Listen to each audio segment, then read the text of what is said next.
अगर आप भी चाहते हैं बंशीधर चौधरी, धर्मेंद्र निर्मलिया, विक्की राजा, आतिश लाल यादव, राजेश रंजन का ऑडियो और वीडियो सबसे पहले आप तक पहुंचे तो हमारे लाल बटन को दबा के चैनल को सब्सक्राइब जरूर करें और साथ में बेल आइकन को दबाना ना भूलें।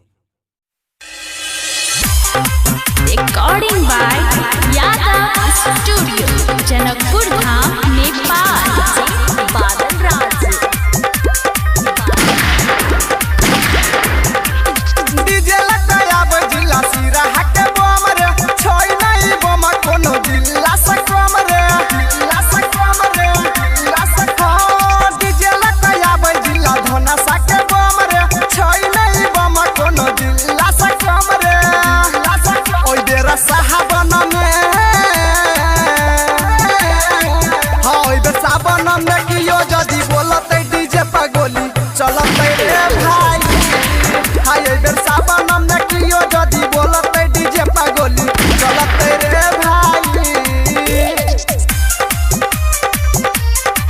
हाय बेर साबन में कियो जदी बोलते डीजे पगोली चलते रे भाई।